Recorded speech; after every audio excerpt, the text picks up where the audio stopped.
Hello everyone, आप सभी का स्वागत है आपके अपने चैनल वीके एजुकेशन पर। आज इस वीडियो में हम चर्चा करेंगे किसके बारे में, अणुभार के बारे में या आणविक द्रव्यमान या इन्हीं को हम कहते हैं मॉलिक्यूलर मास या मॉलिक्यूलर वेट, है ना। मॉलिक्यूलर मास या मॉलिक्यूलर वेट आज हम इन्हीं पे चर्चा करेंगे, क्योंकि जितने भी आपके क्वेश्चंस दिए जाते हैं, जो भी आपके मोलर मास निकालने के लिए दिए जाएं या मोलल द्रव्यमान निकालने के लिए बोले जाएं या मोललता निकालने के लिए बोले जाएं, मोलैरिटी निकालने के लिए बोली जाए या मोलैलिटी निकालने के लिए बोली जाए, तो इन सभी क्वेश्चंस को लगाने से पहले हमें क्या आना चाहिए, हमें ये पता होना चाहिए कि हम पदार्थों का कैसे मोलर मास निकालते हैं। तो मोलर मास निकालने के लिए कुछ चीजें आपको ध्यान रखनी है, जिसमें आपको तत्वों के क्या बात पता होने चाहिए, आपके तत्वों को पता होना चाहिए क्या सिंबल, और सिंबल के साथ सिंबल नहीं भी है तो क्वेश्चन में सिंबल दिए गए होंगे। उसके साथ आपको पता होना चाहिए एटॉमिक मास, है ना। क्या पता होना चाहिए? Atomic mass. जब भी हम एटॉमिक मास की बात करेंगे तो एटॉमिक मास, इसे हम कहते हैं परमाणु भार। क्या बोलते हैं इसको? परमाणु भार, है ना। और ये हमारे क्या होते हैं? तत्वों के नाम होते हैं, नेम ऑफ एलिमेंट्स। और ये सिंबल होते हैं, उनके सिंबल क्या है। तो सिंबल वैसे देखा जाए तो आपको जब अणुभार या मॉलिक्यूलर मास निकालने के लिए दिए जाएंगे तो उसमें सिंबल्स दिए गए होंगे, आपको सिंबल्स पे ज्यादा ध्यान नहीं रखना है। मॉलिक्यूलर मास निकालने के लिए आपको सिर्फ क्या ध्यान रखना है? मॉलिक्यूलर मास निकालने के लिए आपको एटॉमिक मास आना चाहिए कि किस एलिमेंट्स का एटॉमिक मास कितना होता है ना। एटॉमिक मास के अकॉर्डिंग पे ही हम क्या कर सकते हैं, हम किसी भी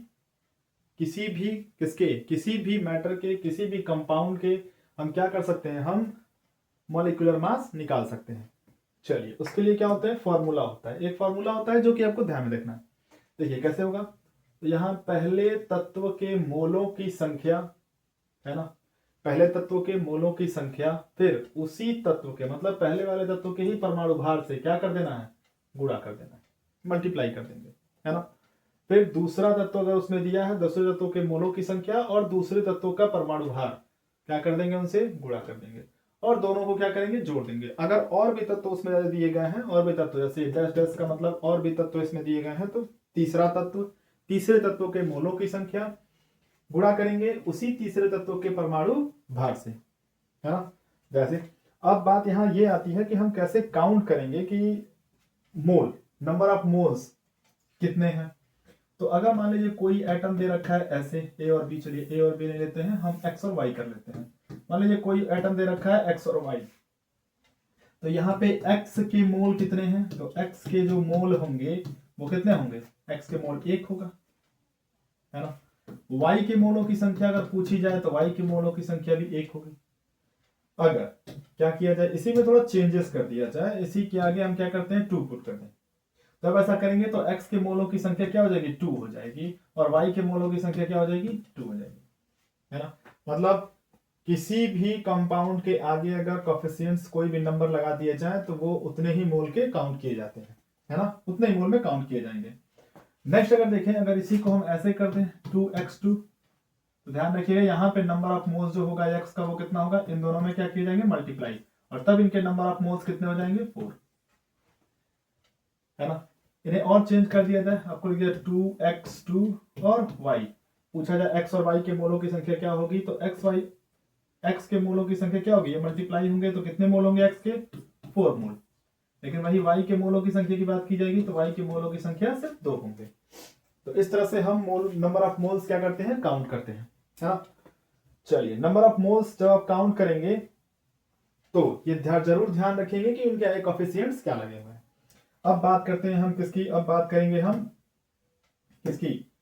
तो कौन से एटम के कितने परमाणु भार होते हैं ये लर्न करने हैं। एटॉमिक मास क्या होते हैं? चलिए ध्यान रखिए। हाइड्रोजन की बात करें तो हाइड्रोजन का एटॉमिक मास जो होता है वो 1 होता है, और याद रखिएगा हाइड्रोजन का एटॉमिक नंबर भी 1 होता है ना। हीलियम की बात करेंगे तो हीलियम का एटॉमिक नंबर 2, एटॉमिक मास क्या होगा? 4। लिथियम की बात करें तो लिथियम का एटॉमिक नंबर 3, इसका atomic mass 7। Beryllium atomic number 4, atomic mass 9। Boron 5, atomic mass 11। Carbon 6, इसका 10 दुगना कर देंगे तो क्या हो जाएगा? 12। क्या हो जाएगा? 12 कार्बन का परमाणु भार।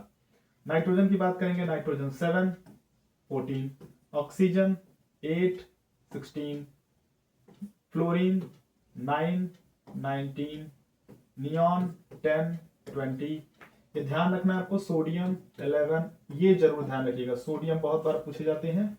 सोडियम का जो होगा वो 11 पे होंगे एटॉमिक नंबर, और जस्ट उसका डबल करके और क्या करेंगे, वहां पे एक प्लस कर देंगे तो क्या मिलेगा 23, वो किसका होगा, सोडियम का। मैग्नीशियम का 24 और एटॉमिक नंबर 12, एल्यूमिनियम का 13 atomic mass 27, silicon 14 atomic mass 28, phosphorus 15 atomic mass 31, sulphur, ये सब ध्यान रखने हैं आपको, सल्फर 16 एटॉमिक मास 32, क्लोरीन 17, इसका एटॉमिक मास याद रखिएगा, इसका एटॉमिक मास जो होता है वो 35.5 होता है, ये जरूर एक्चुअल वैल्यू याद रखिएगा। क्लोरीन का 35.5 होता है। Argon 18 atomic mass 40, potassium 19 atomic mass 39, और कैल्शियम की बात करेंगे 20 और एटॉमिक मास 40। तो ये कुल देखा जाए तो 20 एलिमेंट्स दिए गए हैं, और इन 20 एलिमेंट्स के एटॉमिक मास आपको दिए गए हैं जो कि लर्न रखने हैं। कुछ कुछ के ऐसे होते हैं जो एटॉमिक नंबर के जस्ट क्या होते हैं, जस्ट ट्वाइस में, मतलब दुगुना में एटॉमिक मास होता है। क्लियर है? जब भी आपको आणविक द्रव्यमान निकालना हो, या मोलर मास निकालना हो, या मॉलिक्यूलर वेट या मॉलिक्यूलर मास निकालना हो, तो आपको क्या करना होगा, एटॉमिक मास जरूर याद रखना होगा एलिमेंट्स का, है ना। चलिए अब आते हैं, हम सीखते हैं कैसे हम क्या करेंगे, कैसे हम इसमें निकालेंगे किसको, तो एटॉमिक मास को या मॉलिक्यूलर मास को। ठीक, हमने क्या लिखा, पहले तत्वों के मोलों की संख्या। देखिए हाइड्रोजन के कितने मोल, हाइड्रोजन के 2 मोल, मल्टीप्लाई करेंगे हाइड्रोजन के एटॉमिक मास से, हाइड्रोजन का एटॉमिक मास 1 से, 2 एलिमेंट्स के बीच क्या होंगे, प्लस का साइन। ऑक्सीजन कितने मोल, 1 मोल, ऑक्सीजन का एटॉमिक मास क्या होगा, देखिए 16, ऑक्सीजन का एटॉमिक मास 16, कैलकुलेट कर लेंगे। जब कैलकुलेट करेंगे तो 2 और 6 3 1 जा 16, ऐड करेंगे तो 18। जब भी इनका मॉलिक्यूलर मास होता है तो मॉलिक्यूलर का मास जो होता है वो AMU होता है। AMU कहते हैं एटॉमिक मास यूनिट, है ना, क्या कहते हैं, एटॉमिक मास यूनिट। कभी कभी इन्हें इनको दिखाया जाता है, कभी कभी इन्हें जो होता है वो U से भी दिखा दिया जाता है कि ये यूनिट के अकॉर्डिंग निकाले गए हैं। कार्बन कुछ निकालेंगे तो उम्मीद है आप कार्बन डाइऑक्साइड का निकाल लेंगे। नेक्स्ट हम लोग ट्राई करते हैं, H2SO4 का। H2SO4 में 2 मोल हाइड्रोजन का एटॉमिक मास 1, प्लस सल्फर 1 मोल, और सल्फर का एटॉमिक मास आपको देखना है तो यहां देखिए सल्फर का एटॉमिक मास क्या होगा, देखिए तो nitrogen, fluorine, neon, sodium, silicon, sulphur का एटॉमिक मास 32, है ना। तो सल्फर का एटॉमिक मास 32 मल्टीप्लाई कर देंगे, plus oxygen 4 number of mole oxygen कितने हैं, 4, मल्टीप्लाई कर देंगे किससे, 16 से, ऐड करिए 2 32 प्लस 64, ऐड करिए इसको 4 2 6 2 8 और 6 3 9, है ना, 4 2 6 2 8 और 6 3 9, क्या मिलेगा हमें, ये मिला हमारा H2SO4 का मोलर मास। H3 आप निकालने की कोशिश करेंगे। हम बात करते हैं ग्लूकोज की। ये ग्लूकोज ज्यादा आपके क्वेश्चन में पूछे जाते हैं, ग्लूकोज और किसका, यूरिया का। ये ध्यान रखिएगा, ये फार्मूला जो दिया गया है वो किसका है, वो यूरिया का है ना, किसका है, तो यूरिया का फार्मूला है। चलिए हम बात करते हैं किसके निकालते हैं, हम निकाल लेते हैं ग्लूकोज का। तो 6 मोल कार्बन दे रखा है, कार्बन का atomic mass 12, plus 12 mole hydrogen दे रखा है, हाइड्रोजन का atomic mass 1, plus 6 mole oxygen दे रखा है, ऑक्सीजन का एटॉमिक मास 16, मल्टीप्लाई करिए 72 12 96, ऐड करिए 6 2 8 2 10 9 1 10 7 और 80, है ना। तो ग्लूकोज के कुछ कुछ ऐसे आपको एटॉमिक मास होंगे जो कभी याद रखने हैं, है ना।